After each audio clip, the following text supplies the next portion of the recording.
Bom, boa noite para todos. Sejam todos muito bem-vindos a mais uma palestra da Casa Espírita Foco de Luz, de Valinhos. Para quem não me conhece, meu nome é Ricardo.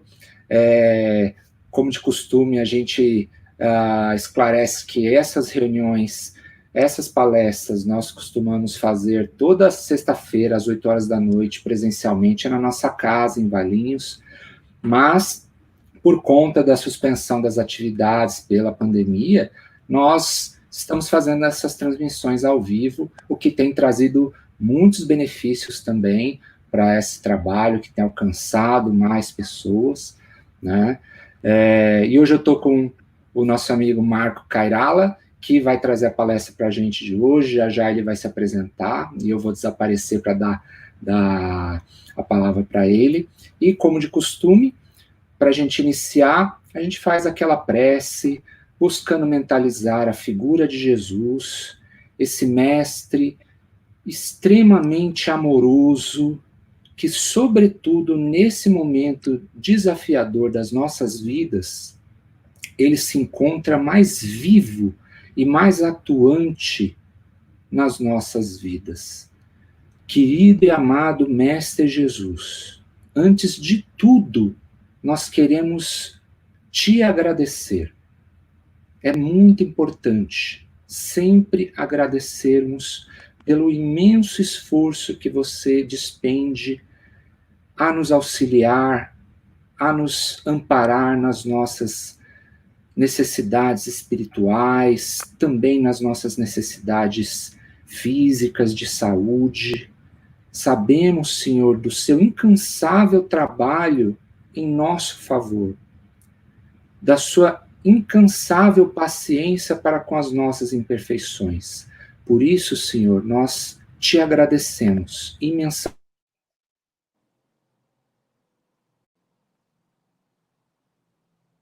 Sobretudo para o nosso companheiro Marco,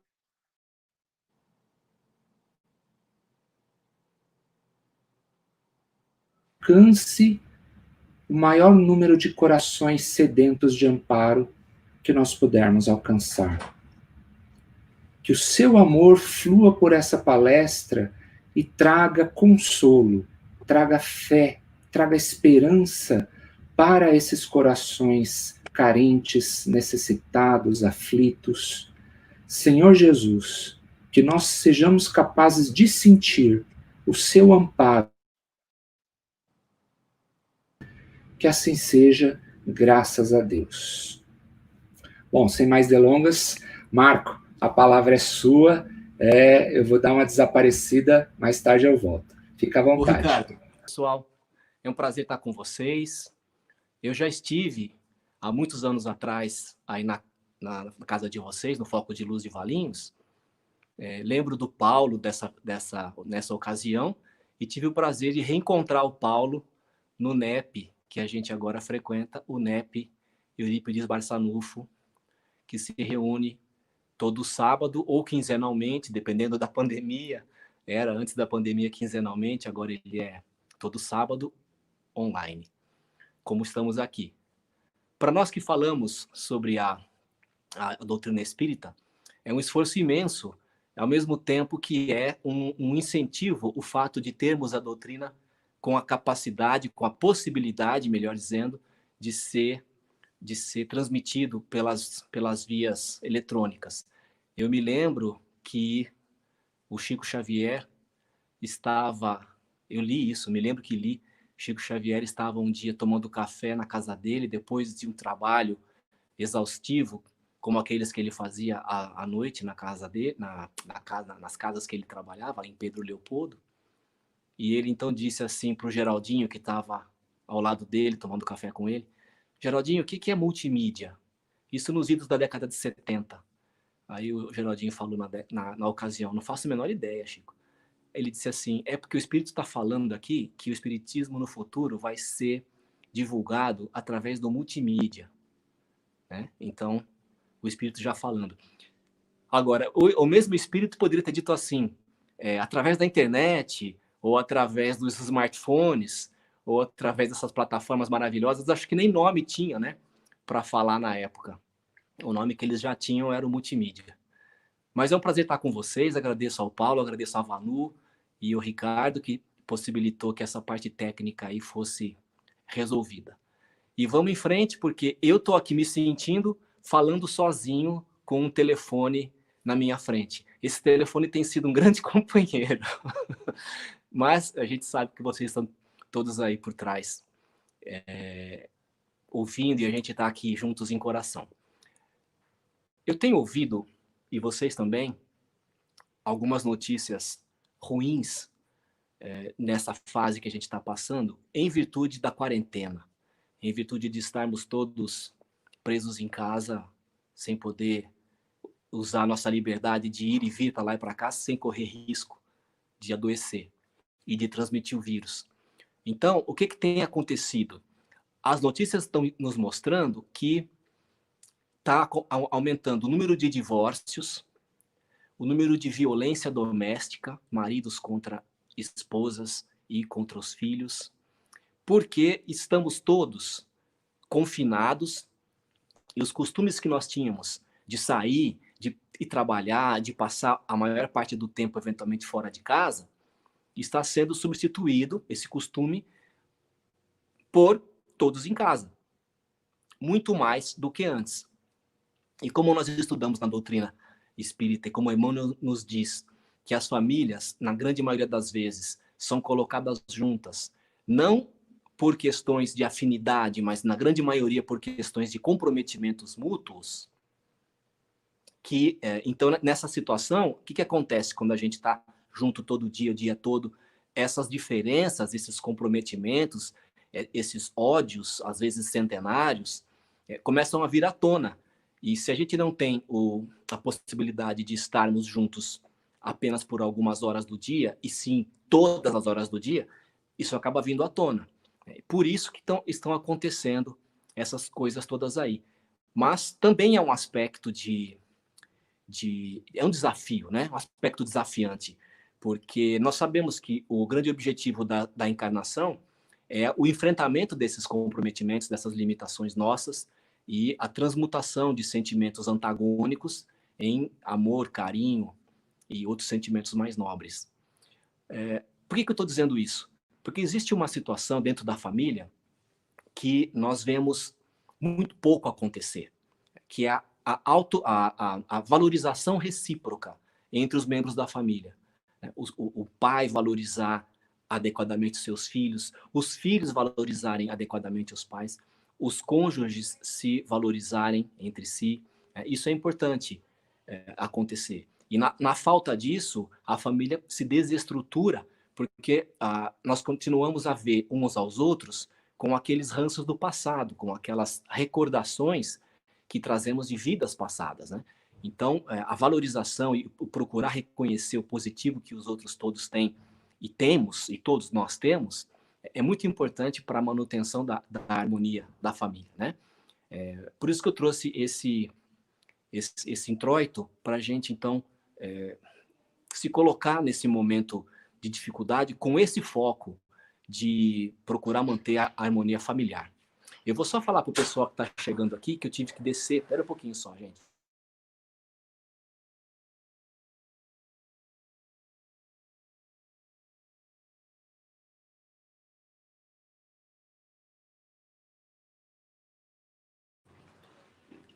Pronto, pessoal, já está tudo em ordem. Vamos continuar. Então, eu queria ler para vocês, nesse cenário que eu estou colocando de valorização entre os membros da família, eu queria amplificar o sentido da família para a família mais ampla, que é a família espiritual, que todos nós somos como humanidade, todos os irmãos criados por um único Pai. Então eu vou ler para vocês e depois nós vamos fazer um comentário a partir dessa leitura que eu vou fazer. A leitura é do capítulo 7 do Evangelho de São Lucas, aliás, de Mateus, capítulo 7, versículo 1 a 5. Também colocado no Evangelho de São Lucas, capítulo 6, versículo 37 a 42. Então vai lá. Não julgueis para que não sejais julgados, Pois com o juízo com que julgais, sereis julgados, e com a medida com que medis, sereis medidos. Porque vês o cisco no olho do teu irmão, e não percebes a viga no teu olho? Ou como dirás ao teu irmão, deixa que eu retire o cisco do teu olho, e eis a viga no teu olho? Hipócrita, retira primeiramente a viga do teu olho, e então verás em profundidade para retirar o cisco do olho do teu irmão. Bom, queria refletir com vocês essa questão de ver o cisco, ter uma trave. O que vocês acham que significa, por exemplo, a simbologia da trave ou da viga, na tradução que eu li para vocês? O que seria a viga no nosso olho? Algo que nos impede de ver a realidade do nosso irmão. E nós, mesmo incapacitados de perceber a realidade do nosso irmão, ainda assim, nós fazemos a crítica. Nós queremos tirar o cisco do olho do nosso irmão. Então, eu estou interpretando a viga no nosso olho como a ignorância da situação do nosso irmão, de quem nós não conhecemos o passado dessa vida, muito menos o passado de outras vidas. Não sabemos quais foram os traumas que ele teve, não sabemos quais são os medos, quais foram as situações pelas quais ele passou, as montanhas que ele teve que transpor. Não sabemos quais são os seus inimigos, não sabemos, enfim, quase nada sobre a história dos nossos irmãos. Porém, nós olhamos para eles e o que nós vemos? O negativo e tecemos a crítica. Vocês acham que a sociedade nossa critica muito? Consegue ver muito o negativo ou o positivo das pessoas? Basta ver que quando a gente liga a televisão para ver jornal, ou quando a gente procura nos informar nos meios de comunicação que nos trazem notícias, o que a gente vê? Más notícias, sempre coisas negativas. Será que o culpado por nós vermos tantas más notícias são os meios de comunicação, são os jornais, as revistas, as emissoras de televisão? São eles que são os culpados por nos trazerem as más notícias e, portanto, eles são os culpados por causarem todo esse cenário negativo? Ou será que somos nós que temos maior interesse por esse tipo de notícia e nós procuramos, então, essas notícias muito mais do que nós procuramos boas notícias? E eles, então, respondem a esses nossos anseios de vermos o negativo, nos trazendo e colocando com muito mais facilidade ao nosso alcance as más notícias. O que será? Não é talvez por aí? Não é talvez por aí? Então, se nós mudarmos o nosso olhar e começarmos a procurar as boas notícias ao invés das más notícias, né, eles talvez vão se adequar à nova exigência ou nos novos anseios dos seus telespectadores, dos seus leitores, e vão começar a nos trazer mais boas notícias do que más notícias. Mas nós precisamos educar o nosso olhar e começar a ver o positivo, né? O positivo, procurar as boas notícias, ao invés de ficarmos nos atendo ao negativo. E quando nós vemos uma outra pessoa, um irmão nosso, qual é a nossa primeira percepção com relação a ele? O positivo que ele tem? Ou a gente percebe logo de cara o negativo? Tem sido assim. O negativo tem sido o que de mais fácil vem à tona. E, portanto, a gente logo de cara já começa a criticar. O negativo é muito fácil de ver. Por que será que a gente tem esse ímpeto de ver o negativo do nosso irmão? Por que isso é tão simples e tão fácil e tão natural, né, para todos nós? Quando nós olhamos para o outro, a gente já vê o negativo. Por que isso é tão natural? Eu queria ensaiar com vocês duas linhas de reflexão. Uma delas é com relação ao orgulho. Então, se eu olho para o meu irmão e vejo nele alguma situação digna de ser criticada e critico, eu estou implicitamente dizendo assim: olha, eu não sou assim, eu não faço assim, eu já estou além disso. Isso é orgulho, uma posição tanto quanto orgulhosa, né? Quando eu critico alguém, naturalmente eu não me considero apto a fazer aquilo, naquela condição, né, na qual está o nosso irmão, o meu irmão, fazendo aquilo. Então eu vou criticar, me vejo no direito de criticar porque eu me sinto acima. Então o orgulho talvez seja um dos motivos que nos leva a ver o negativo e a criticar. Essa é uma linha de reflexão. A outra, além da própria ignorância, que eu acabei de falar,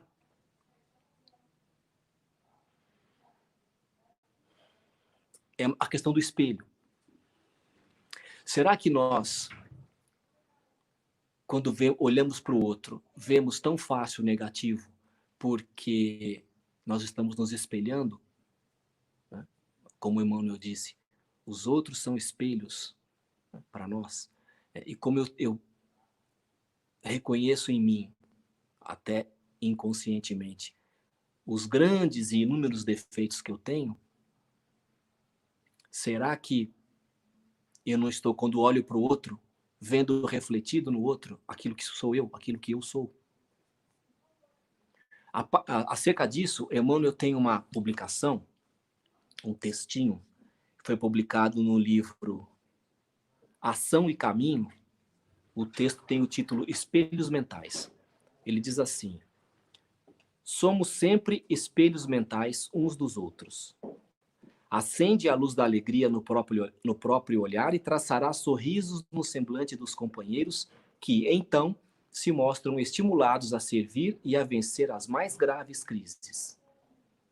Estampa o azedume na face e os melhores amigos te respondem com o rosto sombrio da ansiedade e da tristeza, induzidos para o desastre e da irritação. Então, a outra linha de pensamento que pode nos levar a olharmos o negativo e criticar é que os outros são espelhos das nossas limitações. Tem uma historinha que é assim: uma família estava de mudança para uma nova cidade e eles queriam saber como é que era o povo daquela cidade. Então eles, chegando na cidade, de carro, pararam do lado de um caboclo que estava sentado na calçada, abriram o vidro e o pai da família perguntou assim: ô caboclo, como é que é o povo daqui, hein? Que nós estamos vindo de uma cidade que o povo é legal, alegre, otimista, né? Elogia bastante a gente, não vê nosso negativo, é um pessoal fraterno, unido. E eu queria saber, já que a gente está de mudança, como é que o povo dessa cidade aqui é. O caboclo olhou para ele assim, falou: olha, senhor, sabe que é tudo igual aqui, viu?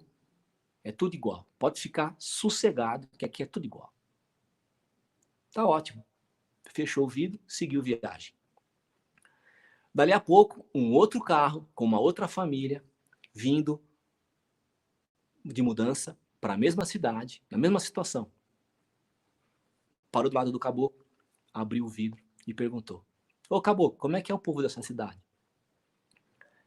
Porque lá da onde eu venho, o povo é negativo, é pessimista, é briguento, é um povo depressivo, é um povo que critica demais a gente, só vê defeito na gente. E eu queria saber como que é o povo aqui dessa cidade. Queria que você me dissesse. O caboclo olhou para ele, falou assim: olha, meu senhor, é tudo igual, viu? É tudo igual. O senhor vai ter aqui a mesma coisa que o senhor tinha lá. Entenderam a historinha? Então, se a gente vê, se a gente pensa o positivo, nós vamos atrair e vamos enxergar e vamos detectar e vamos perceber o positivo. Se o nosso olhar é ruim, é mau, é negativo, nós vamos ver nos outros os defeitos, nós vamos ver em todas as situações só o ruim delas, e não vamos perceber o lado positivo que tudo e todos têm. Isso que Emmanuel quis dizer nesse texto. Ontem eu recebi um postzinho pelo Facebook, acho que foi pelo WhatsApp, não me lembro, onde um rabino estava falando sobre essa questão de você olhar, que ele disse assim, as pessoas estão falando que esse ano é um ano perdido. Eu não acho, ele disse. Esse ano é um ano de imensas oportunidades e todos nós temos uma missão para realizar, né, dentro desse contexto todo complicado. Né? Cada um de nós tem que ter consciência da sua missão. Né? E vai ser um ano muito importante na nossa vida, que daqui a muitas décadas nós vamos falar desse ano como sendo um ano que marcou isso, marcou aquilo, começou assim, começou assado, mudou isso, mudou aquilo. Né? Essa visão do rabino. Veja como é que ele está olhando. Tem gente que gosta de olhar para o ano e ver que é um ano que acabou, e ver que é um ano que tem doença, ver que um ano é um ano que tem gente morrendo, mais do que morria antes, porque sempre morre gente, né? Vamos combinar? E tem gente que gosta de olhar e ver as oportunidades que essa situação toda está nos trazendo, né? Como esse rabino judeu estava colocando. Então nós que escolhemos qual é o olho que nós vamos ter. Né? Numa passagem do Evangelho, Jesus disse, se o seu olho é mau, arranca-o e lança-o longe de ti. O que ele quis dizer com arranca o seu olho se ele for mau? Obviamente que não estava dizendo para arrancar o olho da carne. Ele estava dizendo que se o nosso olho só percebe as coisas ruins, se o nosso olho só vê o negativo dos outros, que é melhor a gente arrancar esse olho e entrar cego no reino de Deus, né, do que perder a nossa vida. O que ele quer dizer com isso? Arrancar esse olho mau é arrancar de dentro de nós, do nosso coração, o costume cristalizado de só vermos o negativo do outro e criticá-los. Todo mundo tem o seu lado positivo. Né? Todo mundo tem. Eu fiz uma experiência uma vez, eu participei de uma experiência uma vez, onde o professor chegou na sala de aula com uma folha branca com um ponto preto no meio. E ele disse para os alunos, o que vocês estão vendo aqui? Todo mundo, sem exceção, respondeu, um ponto preto. E o questionamento do professor foi, por que vocês não me falaram uma folha branca? 99,9% do que eu mostrei para vocês é uma folha branca. Só que tem um ponto preto no meio. Por que espécie de raciocínio vocês acharam que eu queria que vocês percebessem o ponto preto e não a folha branca, que é a grande maioria? Então, o nosso costume cristalizado em ver o ponto preto, né, em ver o negativo, é um problema, é um vício social. É um vício social que nós precisamos trabalhar e procurar mudar o nosso olhar, né, porque isso vai começar a mudar bastante coisa na nossa vida. Deixa eu ver aqui na minha cola o que vem depois. Como Jesus vê e via a nós, os seus irmãos menores na evolução? Veja, quando ele estava sendo crucificado, né, ele já tinha sido judiado, açoitado, desrespeitado, humilhado e estava sendo crucificado. O que ele disse? Pai, perdoai-lhes porque eles não sabem o que fazem. Veja, qual de nós, numa situação dessa, humilhante, sendo violentado, crucificado e assassinado, teríamos esse olhar para os nossos algozes? Ele teve. Então, a visão que ele tinha da humanidade, que o estava sacrificando, era essa. Eles não sabem o que eles estão fazendo. Eles são seres ignorantes. Eles estão agindo assim por ignorância do bem. Então, perdoa-lhes, porque eles não sabem o que eles estão fazendo. Olha a visão que ele teve de nós. Motivos vários nós tínhamos para que ele nos visse e nos criticasse. Afinal de contas, nós estávamos matando Jesus. E ele teve essa postura, né? Ele teve essa visão, né? Como de seres ignorantes, de seres ainda atrasados na evolução, e ele, com todo carinho, estava no meio de nós para nos trazer o seu exemplo, a sua mensagem. É assim que ele nos via, né? Como seres ignorantes, como crianças na evolução do espírito.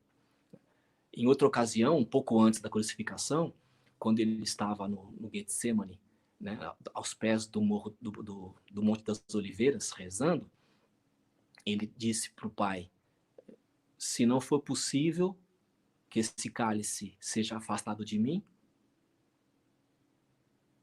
que seja feita a sua vontade e não a minha. Foi o que ele disse. O que ele estava dizendo? Né? O cálice de sofrimento que ele estava pedindo para Deus afastar dele, será que era a crucificação? Será que era toda aquela violência que ele iria sofrer? Como ele havia dito, para isso vinha essa hora, é preciso que o Filho do Homem seja sacrificado. Ele sabia que o gênero de morte que ele teria seria um gênero de morte violento, por apedrejamento, por crucificação, ou outro gênero qualquer violento, porque como ele enfrentava os judeus, naqueles dogmas sem sentido que eles tinham, como, por exemplo, lavar as mãos antes de se alimentar, pecado. Lavar as mãos antes de se alimentar é falta de higiene, não é pecado, né?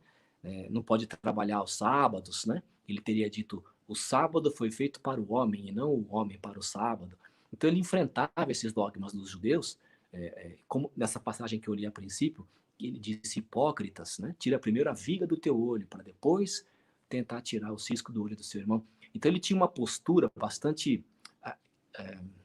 impactante, né? Ele afrontava os costumes judaicos e a má interpretação da Torá do Antigo Testamento.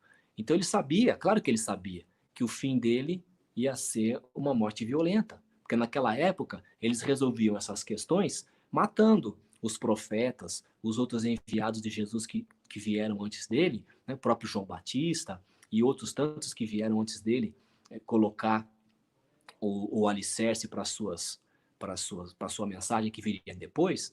Todos eles foram sacrificados, né? Isso é bastante colocado por Jesus nas suas falas, né?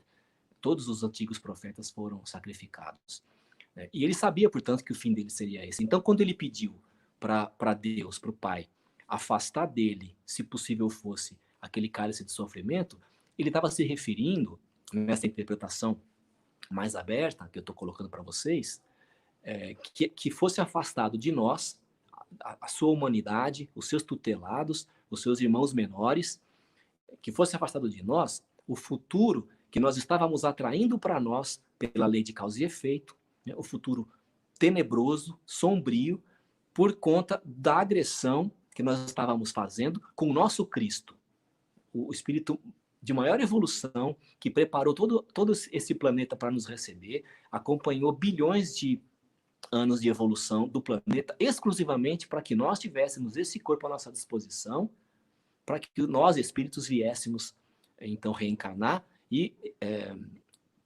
proceder uma etapa importantíssima da nossa evolução. Ele veio fazer toda essa preparação por amor a nós, né? Por amor a nós. E quando ele veio, então, nós fizemos isso com ele. Qual é a consequência que nós vamos atrair para nós por conta dessas atitudes que tivemos com Jesus? Não entendemos o seu evangelho, assassinamos o nosso Cristo. Nós atrairíamos para nós, como lei de causa e efeito, né, anos, séculos de sombra. E Jesus sabia disso, ele conhecia as leis, né? Não vim para destruir a lei, mas sim para cumpri-las, ele teria dito. Então, ele estava dizendo, eu sei, Pai, que é assim que vai ter que ser, pela sua lei de causa e efeito. Por isso que ele disse, não, que seja feita a sua vontade e não a minha. Mas ele ainda assim, por amor a nós, pediu que fosse afastado dele o fato de ver-nos sofrer por tanto tempo as consequências daquelas nossas atitudes de incompreensão da sua mensagem. Então, como é que ele nos via? Por que eu trouxe esse comentário? Porque como é que Jesus nos via? Ele nos via como crianças na evolução, como espíritos infantis, como quem estava ainda começando os seus estudos, vamos colocar assim. E assim somos nós. Nós estamos mais próximos do princípio do que da perfeição. Então era assim que Jesus nos via. Por que eu estou colocando e insistindo nesse exemplo de Jesus? Porque Jesus é nosso guia e modelo. A maneira como ele nos via, é claro que ainda não dá para a gente ver aos nossos irmãos como Jesus nos via, mas como ele é nosso guia e modelo, o exemplo que ele nos trouxe de como ele nos via pode nos servir de auxílio e de guia para que a gente possa começar a olhar para os nossos irmãos e procurar ver a eles todos também como espíritos imperfeitos, como crianças na evolução, como espíritos que ainda erram por ignorância do bem, tanto quanto nós. E Deus? Como será que Deus olha para nós? Será que ele olha para nós com olhos de condenação e de julgamento? Não, né? Que se, como Jesus disse, não julgueis para não serem julgados, no começo da leitura que eu fiz, e ele dizia também que quem falava não era ele, era o Pai que falava através dele, tamanha comunhão que ele tinha com o pensamento de Deus. Então, se ele tinha essa visão para conosco, assim também Deus olha para nós e nos entende como espíritos ainda infantis, e, portanto, a nossa postura com relação aos nossos irmãos deve procurar ser assim também, de compreensão, de indulgência. Eu vou ler para vocês aqui um trecho de um livro antigo, é um texto que foi publicado bastante lá na imprensa americana, na década de 40, e que fala bastante sobre essa postura de um pai julgador em relação ao seu filho. E eu queria que vocês, ao longo da leitura, fossem entendendo o contexto e tentar perceber se nós não agimos, às vezes, como esse pai que é relatado aqui nesse texto. Eu vou ler para vocês, com a sua permissão. O Pai Perdoa, chama. O autor é W. Livingston Larned. Escute, filho. Enquanto falo isso, você está deitado, dormindo, uma mãozinha enfiada debaixo do seu rosto, os cachinhos louros molhados de suor grudados na fronte. Entrei sozinho e sorrateiramente no seu quarto. Há poucos minutos atrás, enquanto eu estava sentado lendo meu jornal na biblioteca, fui assaltado por uma onda sufocante de remorso.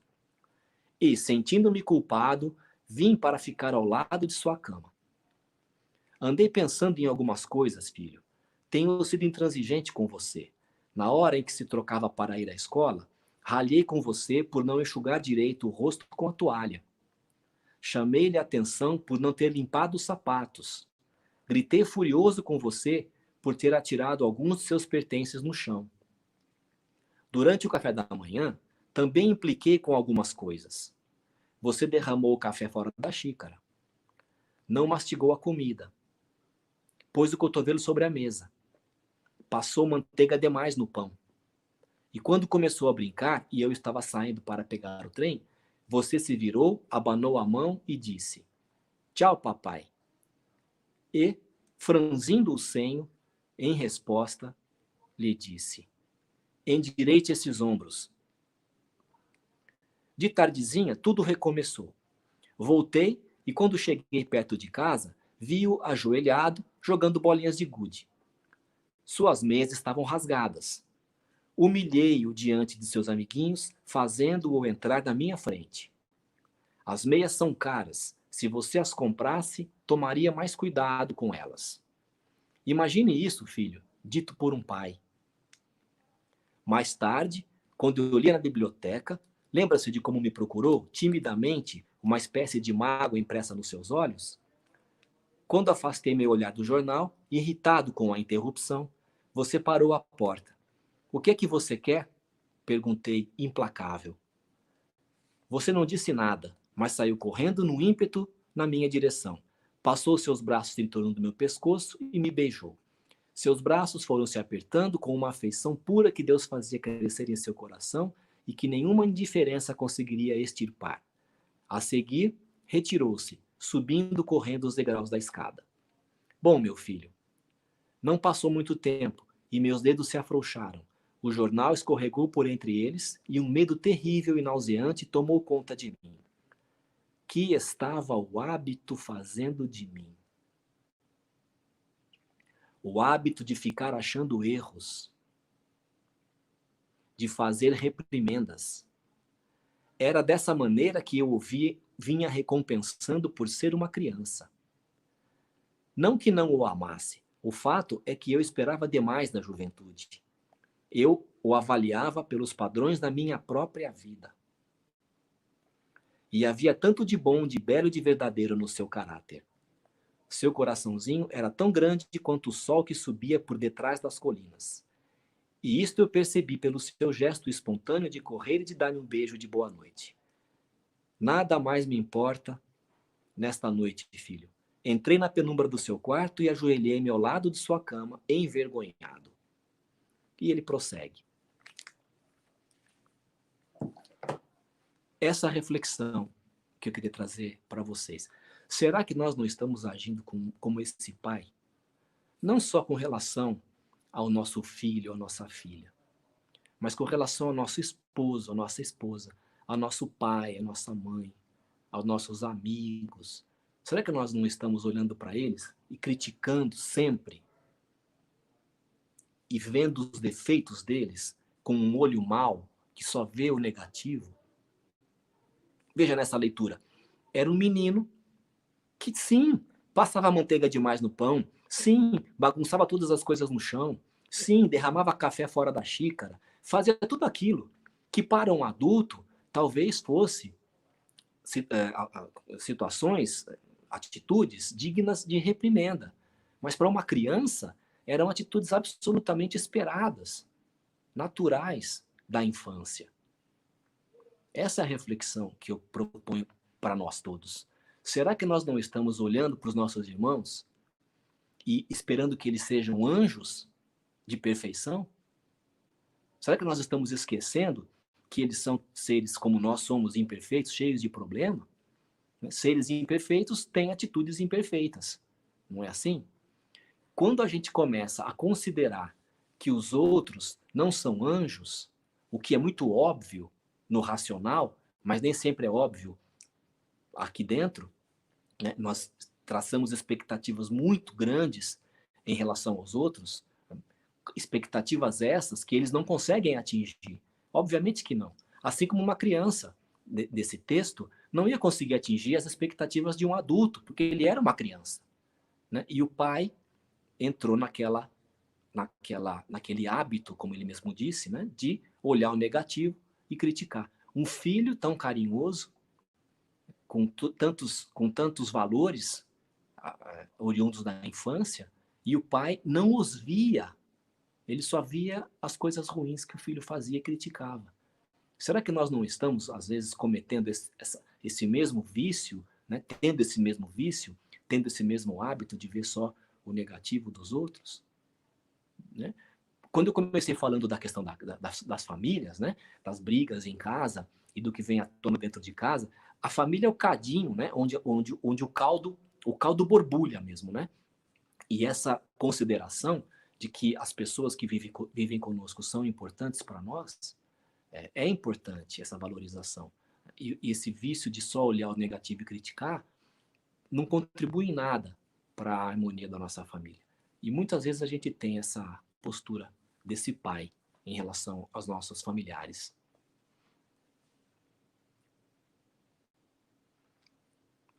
Vocês acham que no convívio de quase 8 bilhões de pessoas que existem no nosso planeta, o que teria mais eficácia no bom relacionamento? A crítica ou o contrário da crítica, o elogio?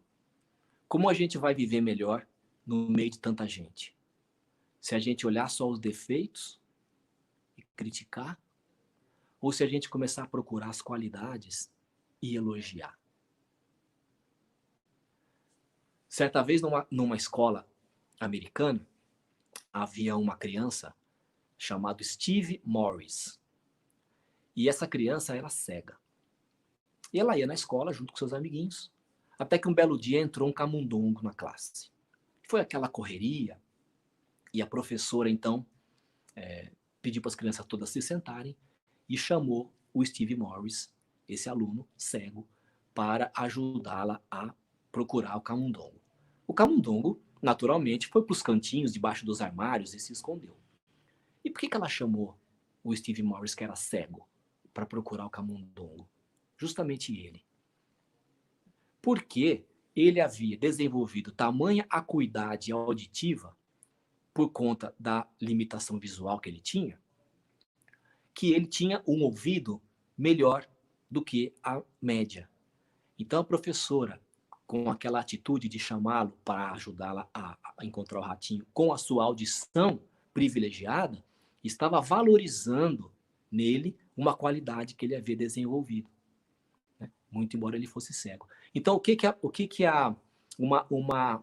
um olhar normótico vai dizer para aquele grupo de crianças? Ah, esse rapazinho, coitadinho dele, ele é cego, né? Então ele não serve para isso, para isso, para isso, para isso, para isso. Qual foi o olhar da professora? O Steve Morris, por ser cego, tem essa qualidade de audição. E eu vou reconhecer isso nele. Percebe a diferença? Ele não viu o menino como alguém que tinha uma limitação. Não. Ela procurou a qualidade e encontrou a qualidade na criança. E ele conta, o Steve Morris conta, que essa apreciação dessa qualidade auditiva que ele tinha foi o marco para ele, então, passar a se autovalorizar, a ter uma autoestima bastante elevada, e ele, Steve Morris, artisticamente passou a ser chamado de Steve Wonder. E pela sua audição privilegiada, ele desenvolveu o gosto pela música, e todo mundo aí conhece, já ouviu falar de Steve Wonder, um enorme sucesso na música pop de 1970 e 80, até hoje ele faz sucesso. Então, essa é uma história onde a valorização e o olhar para a coisa boa teve a capacidade de mudar a vida de uma pessoa. Então, a pergunta que eu fiz para vocês, como será que a gente vai conviver melhor com 8 bilhões de habitantes no planeta? Olhando para eles com um olho de ver o negativo e criticando, ou com um olho de ver o positivo que todo mundo tem e, ao contrário da crítica, fazer um elogio? Eu acho que é a segunda opção. A segunda opção. E agora nós estamos entrando num outro aspecto. Até agora a gente falou da crítica, do vício da crítica, do hábito da crítica, do olho que só vê o negativo, né, e toma a atitude de criticar, baseado no orgulho, né, na consideração de que nós somos melhores do que o outro, e baseados na ignorância que nós temos da vida da pessoa, baseados no nosso prisma, que tem a ver só com a nossa experiência, e através da nossa experiência nós queremos julgar a experiência do outro. Né? Falamos também do espelho, que os outros são espelhos de nós mesmos. Então, até agora nós falamos dessa questão da crítica. Agora a gente começa a considerar o contrário da crítica, que é o elogio. Para fazermos elogios, nós precisamos ter o que elogiar. Porque não basta que a gente simplesmente queira fazer um elogio se a gente não conseguir enxergar o motivo. Um elogio sem essência é bajulação. E bajulação é prejudicial. É coisa ruim. Não é o que nós estamos falando aqui. Nós estamos falando de um elogio sincero. Quer dizer, de uma percepção real que nós poderemos passar a ter pela educação do nosso olhar, uma percepção real do valor do outro, qualquer que seja, e o elogio. Tecemos um elogio. Coisa rara. Coisa rara. Eu tenho pensado nessa questão já há bastante tempo, e eu fiz há bastante tempo e repeti esse ano com a minha turma lá do curso da Casa de Jesus a seguinte experiência. Pensem numa pessoa com quem vocês convivem de forma mais próxima, familiar ou amigo, e procurem uma qualidade nessa pessoa, sinceramente, reconheça sinceramente essa qualidade, vá até ela e faça um elogio. E aí eu tenho pedido isso. Pessoal, não é fácil. Não é fácil. Essa primeira turma minha, eu demorei 3 semanas a partir do pedido que eu fiz e insistia a cada semana, 3 semanas para que as pessoas me viessem contar, dar os feedbacks da experiência. Nessa turma desse ano, já foi mais rápido. Né? Em uma semana, eu já tinha pessoas me contando os feedbacks. O mundo está mudando, né? As pessoas estão conseguindo fazer os elogios hoje mais rápido do que faziam no passado. Mas a reação daqueles que recebiam os elogios, sem exceção, impacto. A pessoa não esperava. Alguns choram, alguns ficam mudos, alguns duvidam do que aquilo que está acontecendo aqui. Né? Eu estou sonhando, me belisca para ver se eu estou acordado. É essa a reação. Por que a reação é tão assim, é tão forte? No sentido de eu não esperava isso. Por que ninguém espera receber elogio.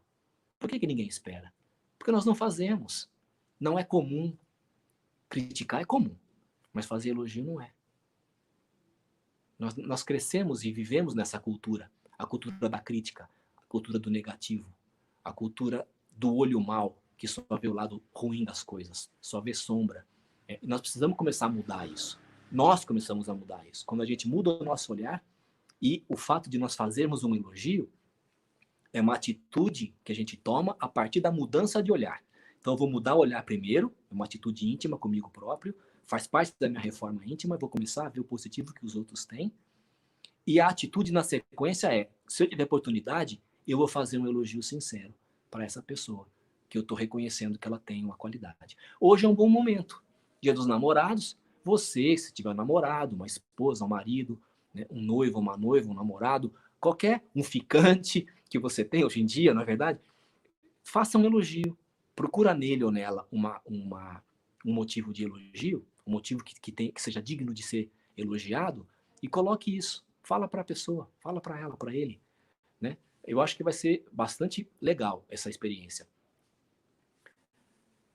Uma vez, um grupo de senhoras estava conversando no seu grupo de oração, era um grupo de oração de uma igreja, e elas decidiram fazer a seguinte...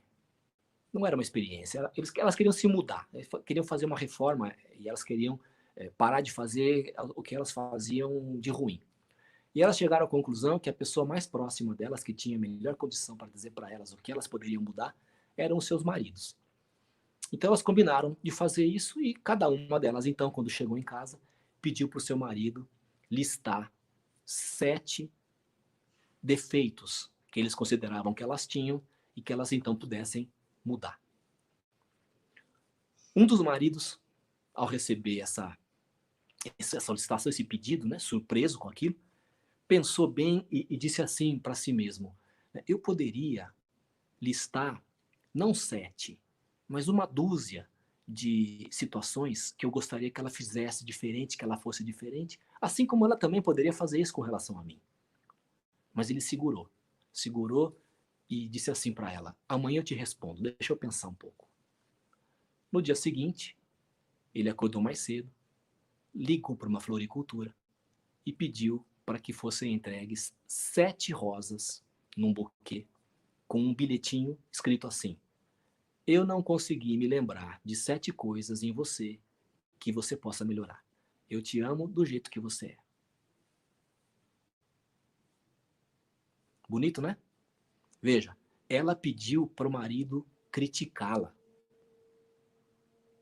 O que ele fez? O contrário. Ele elogiou.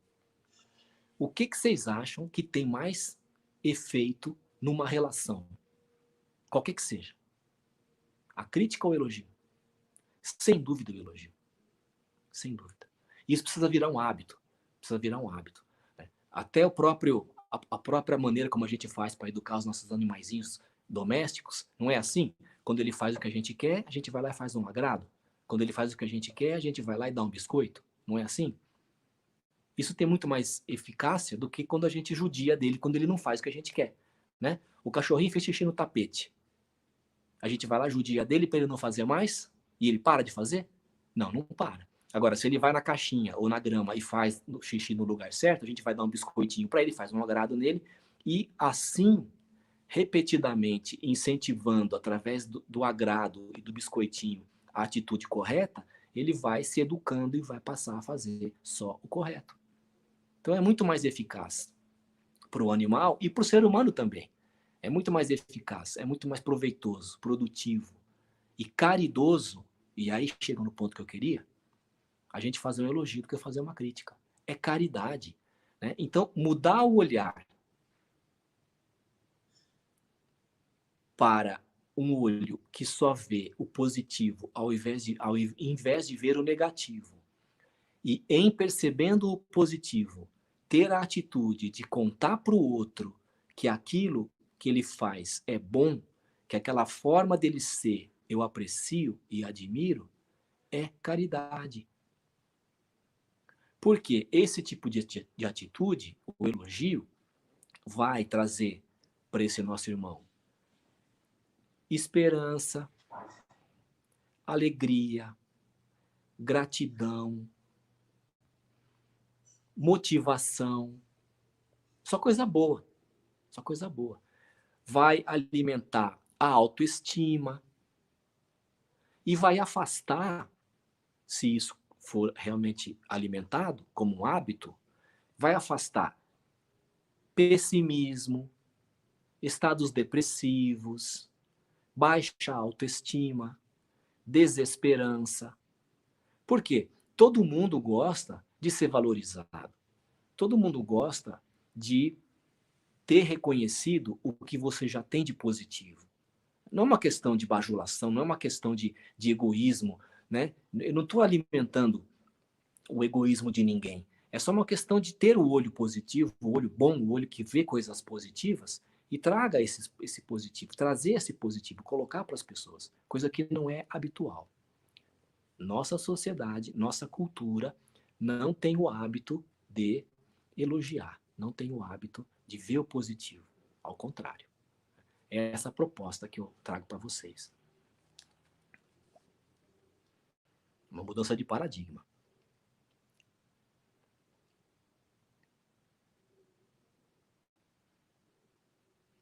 Então, pessoal, o último conceito nesse cenário da nova visão, que eu queria trazer para vocês, para já ir encaminhando para o encerramento, é o seguinte. Nós falamos muito no movimento espírita sobre tolerância. Né?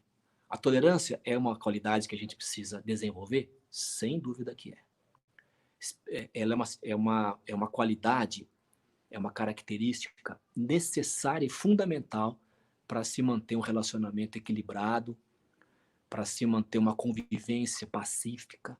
Tolerância. Né? As pessoas intolerantes sofrem muito. Então a gente precisa desenvolver a tolerância? Sim, precisa. Mas, nesse cenário de mudança de olhar, nessa quebra de paradigma de olhar o negativo, se a gente olhar para o outro e pensar nele, ao invés de esperar o negativo para que eu possa tolerar, eu procurar diferente, eu procurar aceitá-lo ou aceitá-la como ele é ou como ela é, e comungar da existência dessa pessoa. Comungar a minha existência e a existência dela, ela e ele sendo como são, e eu sendo como sou, e uma existência comungando com a outra. Essa interação, essa comunhão, essa comunhão, né? Comum união. Né? Os dois unidos e procurando, através do respeito mútuo, a vivência de situações juntos, comungando, e não com a visão de eu preciso tolerá-la, ou eu preciso tolerá-lo. Eu comungo com ele, eu comungo com ela de uma existência. Nossa relação é de marido e mulher, ou é de pai e filho, ou é de amigo, ou é do que for, do que seja. Eu comungo com ela, a minha existência é a existência dela, a natureza, Deus, a vida nos colocou juntos, e eu, aceitando essa situação de estarmos juntos, comungo, portanto, da existência dela, dá muito mais resultado do que a gente olhar para a pessoa e já esperar o negativo dela para que a gente possa, então, exercer a tolerância. É claro que tolerância vai ter que fazer parte e faz parte, mas a partir da comunhão, a tolerância fica mais fácil de ser exercitada. Então, era essa a reflexão que eu queria trazer para vocês, pessoal. Né? E vou lembrar de novo, hoje é dia dos namorados. Faça um elogio para sua namorada, para o seu namorado, para o seu noivo, para sua noiva, para o seu ficante, para o seu marido, para sua mulher. Tá bom? Aproveita, faz essa experiência hoje, que eu tenho certeza que você vai gostar do resultado. E mais do que isso, vamos fazer isso virar um hábito. Vamos fazer com que o elogio vire um hábito. Cada vez mais elogio, cada vez menos crítica, num processo de reeducação do nosso olhar para o positivo. O mundo de regeneração precisa de olhos que veem o positivo. E eu convido todos vocês a fazer um time de pessoas que veem o positivo, de forma natural, a partir da criação desse hábito salutar. Tá? Que Deus nos abençoe e nos dê essa condição de educar o nosso olhar no processo de melhoria, de reforma, de evolução, que tenhamos todos o auxílio dos nossos guias espirituais nessa jornada de aprendizado e de evolução que todos nós trilhamos juntos, comungando com uma existência terrena nesses dias tão difíceis. Que assim seja. Muito obrigado por terem me ouvido e por termos passado esse momento juntos. Nós que te agradecemos, Marco. De fato, nunca tinha visto a questão da crítica como algo por uma ótica de um vício, né? O olhar viciado, aquele exemplo da folha em branco, a questão do olhar sempre o copo meio vazio e não ele meio cheio, né? E é algo automático, né? A gente nem se apercebe desse comportamento que a gente tem. Por isso que é um vício.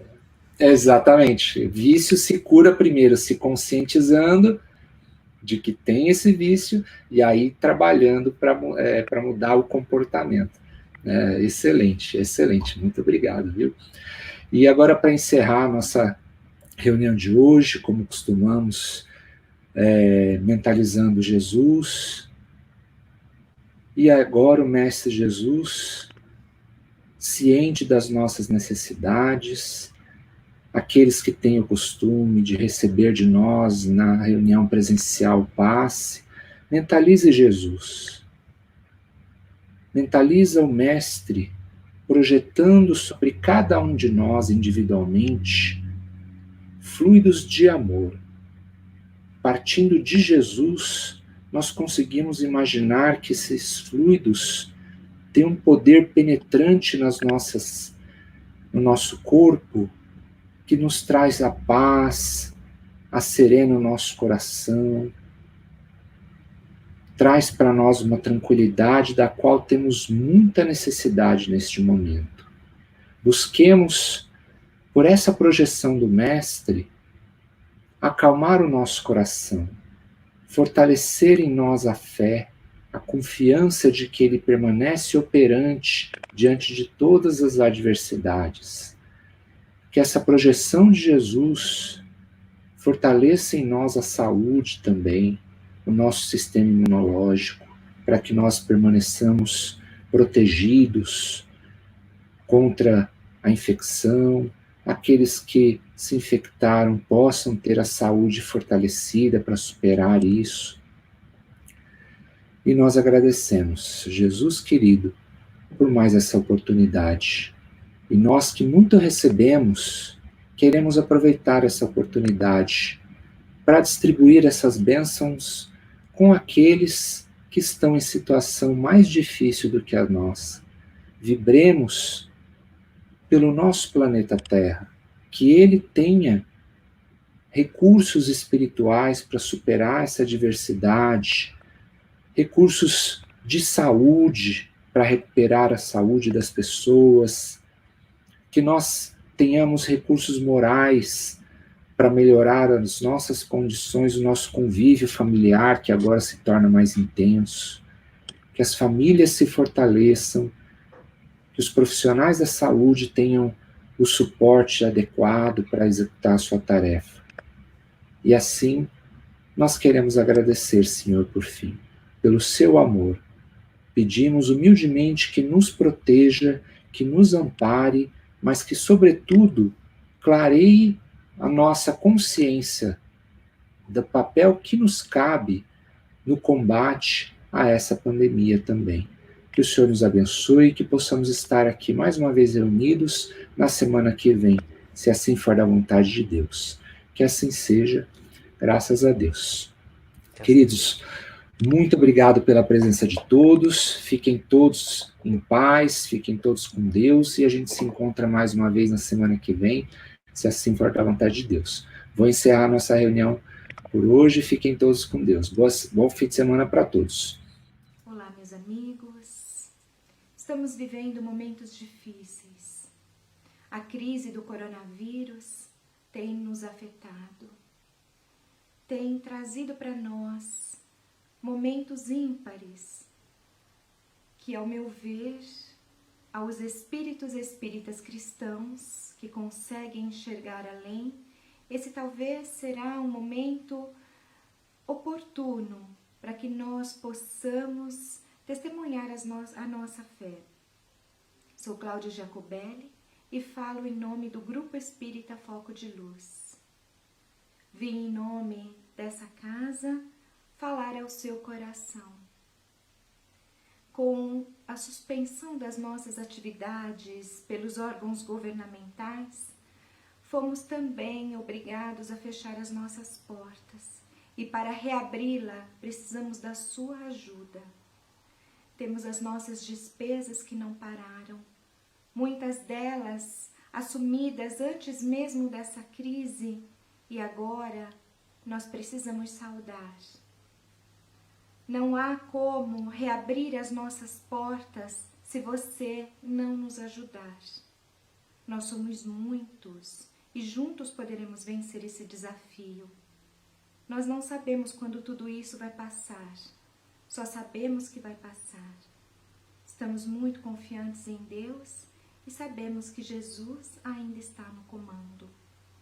Ajude-nos naquilo que te for possível.